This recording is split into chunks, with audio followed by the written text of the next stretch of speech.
Hi! నా పేరు బత్తుల ప్రసాద్. 'అక్కడ అమ్మాయి ఇక్కడ అబ్బాయి' అనే సినిమా చూసొచ్చాను. మన యాంకర్ ప్రదీప్, దీపికా పిల్లి జంటగా రూపొందిన ఈ సినిమాను ఇద్దరు దర్శకుల ద్వయం అంటే నితిన్, భరత్ ఇద్దరు కలిసి ఈ సినిమాకు దర్శకత్వం వహించారు. సినిమా ప్రారంభం చాలా సీరియస్‌గా ఉంటుంది. యాక్చువల్‌గా ఈ సినిమా కథ తమిళనాడు, ఆంధ్ర సరిహద్దు బార్డర్‌లో ఉండే ఒక ఊరు. అంటే అట పూర్తిగా తమిళ కల్చర్ కాదు. పూర్తిగా తెలుగు కల్చర్ కాదు. ఒక మాండలికం గూడా డిఫరెంట్‌గా ఉంటది. ఆ పదాలు, గిదాలు అంటే నేనెప్పుడు వినలేదు. చిత్తూరు జిల్లా మాండలికం అనుకుంటా. ఈ సినిమా కథ విషయానికొస్తే ఇది ఒక ఊరి కట్టుబాట్లకు సంబంధించిన కథ. అసలు లైనే అసలు చాలా బాగుంటుందనమాట. అంటే మనం కథ రివీల్ చేయకూడదు. సినిమా ఎలా ఉంది అనేది చెప్తాను నేను. ఒక అందమైన అమ్మాయి చుట్టూ తిరిగే ప్రేమ కథ ఇది. ప్రేమ కథ కూడా చాలా అద్భుతంగా తీశారు. అంటే ఈ మధ్య కాలంలో ఒక చిన్న బడ్జెట్‌లో అందమైన ప్రేమ కథను ఎలా చెప్పొచ్చో ఈ సినిమాతో నిరూపించారు ఆ ఇద్దరు దర్శకులు. కథ ప్రారంభం మాత్రం చాలా భయంకరంగా ఉంటదండి. భయంకరంగా అంటే ప్రేక్షకుడికి గుండెలదిరిపోతాయి. ఏం జరుగుతదో? ఏం జరుగుతదో? ఏం జరుగుతదో? పోను, పోను, పోను, పోను ఆ సినిమా కథల కామెడీ అన్నీ పనిచేసాయి. అసలు ప్రేక్షకుడు ఊహించడు ఇలాంటి పంచెస్ ఉంటాయని. మనకు తెలిసిన స్క్రిప్టే తెలిసిన పంచులే గాని టక్కన గొల్లుమని నవ్వేస్తారు. అంటే ఆ టైమింగ్ అనేది చాలా బాగా కుదిరిందనమాట. ఆహ్, ముఖ్యంగా అతను శ్యామ్ అక్కల, ప్రదీపు ఇక్కడ అంటే ఒక మాట చెప్పాలి. మామూలుగా అయితే ప్రదీప్‌ను టీవీలో చూస్తే నాకు బాగా చిరాకేసేది. ఎహే!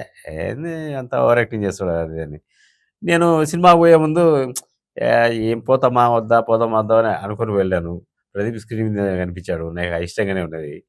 అదేందో తమాషా ఏందంటే, ఒక 2 సీన్‌లు అయిపోయిన తర్వాత నాకు ప్రదీప్ కనిపించడం మానేశాడు. రెగ్యులర్‌గా చూసే ప్రదీప్ లేడు అందులో. నాకు ఆ సినిమా హీరోనే అసలు ఎంత చక్కగా మౌల్డ్ చేశారంటే ఆ దర్శకులు ఆ ప్రదీప్‌ను. అద్భుతంగా తీశారు.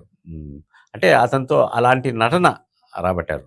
అతను ఈ సినిమా చూసిన తర్వాత ఆషామాషీ యాంకర్ కాదు. ఇతనిలో గూడా ఒక మంచి నటుడున్నాడు అనే విషయం నాకు అవగతమైంది. అంటే ఈ సీరియస్‌గా నడిచిన కథ ఇంటర్వెల్‌లో ఇప్పటికి అంటే మనం ఊహించింది జరుగుతది ఇంటర్వెల్‌లో. హ్మ్. ఇలా ఇలా పడతది ఇంటర్వ్యూలు అనుకుంటాం. అదే పడింది.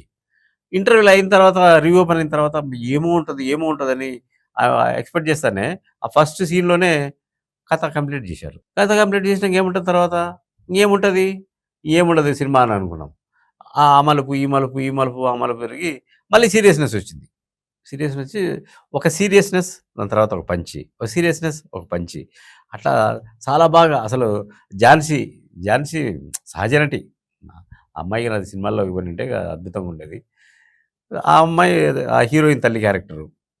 అంతా తమిళ్, తెలుగు మిక్సింగ్ ఉన్నట్టుంది ఈ సినిమా అంతా. ఎక్కడ గూడా బోర్ కొట్టదు. అయితే మనం చెప్పుకోవాల్సిందంటే ఇంటర్వెల్ తర్వాత ఒక పాట పెట్టారు. అది విదేశాల్లో తీశారు. అది అనవసరం సినిమాకు. అది అంటే ప్లస్‌లున్నప్పుడు మైనస్‌లు గూడా ఉంటాయి. అయితే పాట మేకింగ్ బాగుంది గానీ కథకు అది బ్రేకేసే విధంగా ఉంది. స్పీడ్ బ్రేకర్ లాగుంది. అలా గాకుండా ఆ పాట లేపేసినా గూడా ఏం పర్లేదు. ఒక చోట ఒక పెద్ద సమస్య ఉంటది హీరోకు. ఆ సమస్య తీరితే గాని వాడు పెళ్లి చేసుకోలేడు. ఆ సమస్య తీర్చాలంటే ఆషామాషీ వ్యవహారం గాదు. అరే! డైరెక్టర్లు ఏం జేశారు? ఈ సమస్యకి ఎట్లా పరిష్కారం కల్పించారంటే, చాలా నాటకీయంగా అంటే మనం మామూలుగా కామెడీ సినిమాల్లో కొన్నిటికి లాజిక్కులుండవు. కామెడీ అంటేనే లాజిక్కులుండవు. అదే నవ్వుకుండేది. వినోదాత్మకంగా దీంట్లో మళ్ళీ లాజిక్ ఉంది. ఆ సమస్యను ఎలా పరిష్కరించాడు? ఎలా జేశాడు? అనేది చాలా బాగా తీశారు. మా వెన్నెల కిషోర్ వస్తాడు. వెన్నెల కిషోర్ వచ్చి అతని ట్రాక్ బానే ఉంది. విదేశాల నుంచి వస్తాడు. పెళ్లి చేసుకున్నానని వస్తాడు. అతడి ట్రాక్ ఏమైనా బాగా నడిచింది.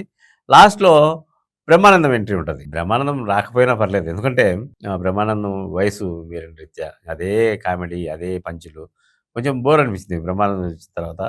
అంటే కొత్త వాళ్ళకు ఎట్లా అనిపిస్తదంటే మాలాంటి వాళ్ళకి ఏమనిపిస్తది? ఇంగా బ్రహ్మానందంకు విశ్రాంతి ఇస్తే సరిపోతది గదా! కొత్త పిల్లలు బాగా చేస్తున్నారు.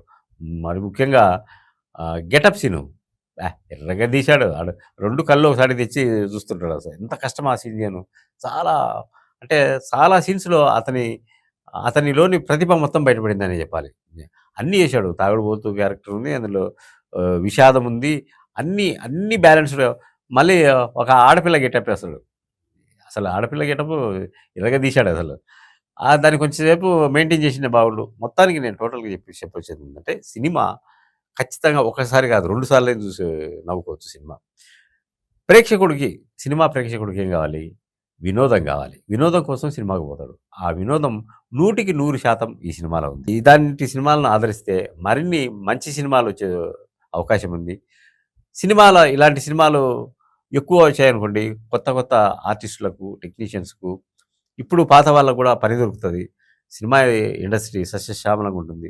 సినిమాను ప్రేమించేవాళ్ళు, ఇలాంటి మంచి సినిమాలు రావాలనుకున్న వాళ్ళు, ఇలాంటి సినిమాను ఆదరించాలి. మొత్తానికి చెప్పొచ్చేదేంటంటే, ఇది ఏ హీరో సినిమా కాదు. ఇంత హీరోయిజం ఏమి ఉండదు. మామూలుగా ఏముంటదండి సినిమాల్లో, ఈ మధ్య వచ్చే మూస సినిమాల్లో ఒకడెవడో పల్లెటూరులో ఉంటాడు. వాళ్ళ నాన్నకో, ఎవరికో ఏదో హ్మ్, ఆపద జరుగుతది. ఆ ఆపద నుంచి తప్పించుకునేదానికి పోయి మలేషియాలో అంటే వీడు హైదరాబాద్ కూడా చూసుండడు. బాంబే చూసుండడు. మద్రాస్ చూసుండడు. అటువంటోడు పోయి మలేషియాలో ఉండే ఒక డాన్‌ను కొట్టి పట్టుకొనొచ్చి ఇస్తాడు. లేకుంటే ఒక ఫ్యాక్షనిస్ట్‌ను తీసుకొనొస్తాడు. అలాంటి కథ ఉండదు. ఇందులో కత్తులుంటాయి గానీ ఎక్కడ నరుక్కోవడాలు, రక్తపాతాలు ఏముండవు. అంటే కామెడీ కోసమే ఆ కత్తులను కూడా ఉపయోగించారు. మొత్తానికి డబ్బులు పెట్టి థియేటర్‌కు వెళ్ళిన ప్రేక్షకుడికి 100కు 100% వినోదాన్ని అందించేదే ఈ 'అక్కడ అమ్మాయి ఇక్కడ అబ్బాయి' సినిమా. ముఖ్యంగా ఈ సినిమాలో హీరో, హీరోయిన్‌లు అంటే చాలా సేపు సస్పెన్స్ ఉంటది. ఎప్పుడు కలుసుకుంటారు? ఎలా కలుసుకుంటారు? వీళ్ళు కలుసుకునే అవకాశం ఎలా ఉంటది అని ఉంటది. అయితే యాక్సిడెంటల్‌గా టక్కున కలుసుకుంటారు. కలుసుకున్నప్పుడు ఒక చిన్న కెమిస్ట్రీ జరుగుతది. అది జరిగిన తర్వాత ఆ దర్శకులు తీసిన సీన్స్ చూస్తే నాకు 'చలం' మైదానం నవల గుర్తొచ్చింది. 'చలం' మైదానంలో ఆమె రాజేశ్వరి ప్రియుడిని ఫస్ట్ టైమ్ మీట్ అయిపోయిన తర్వాత వాళ్ళిద్దరు కలుసుకున్న తర్వాత అంటే అక్కడ ఏదో శృంగారం జరుగుతది. జరిగిన తర్వాత ఆమె ఎక్స్‌ప్రెషన్స్ అంటే అరే! ఈ ప్రపంచం ఇంత కొత్తగా ఉందా? ఇంత వింతగా ఉందా? అని ఆమెకు ఏమేమి ఫీలింగ్స్ కలుగుతాయి? నాట్యం చేయాలనిపిస్తది, గెంతాలనిపిస్తది, గట్టిగా అరిసి నేను రాజేశ్వరిని, నన్ను నేను తెలుసుకున్నాను అని చెప్పేసి ఒక అద్భుతమైన దృశ్యం ఉంటది. ఆ దృశ్యాన్ని మతికి తెచ్చే విధంగా ఈ దర్శకులు ఆ కెమిస్ట్రీని వర్కౌట్ చేశారు. చాలా బావుంటుంది అసలు. నాకైతే అంటే ఏజ్ ఫ్యాక్టర్ కాదు. నాకు కూడా అరే! భలే తీశారు, భలే తీశారు. అంటే వీళ్ళు భవిష్యత్తులో ఇంకా ఇలాంటి చాలా మంచి అంటే పొయిటిక్‌గా తీశారు. ప్రేమ కథ, హాస్యము ఈ రెంటిని మిళితం చేస్తూ ఒక సీరియస్‌నెస్, ఒక థ్రెడ్ ఏమో సీరియస్‌గా నడుస్తుంటది. ఆ థ్రెడ్ మీదనే ఇక ఈ 2 నడుస్తూ ఉంటాయి. ఈ ప్రేమ కథ నడుస్తుంటది, హాస్యం నడుస్తుంటది. అంటే కొన్ని కొన్ని చెప్పకూడదు. కథ రివీల్ చేయకూడదు గానీ, ఇది నాకైతే ఆ దృశ్యం మాత్రం చలాన్ని గుర్తు చేసింది. చలం మైదానాన్ని గుర్తు చేసింది. రాజేశ్వరిని గుర్తు చేసింది.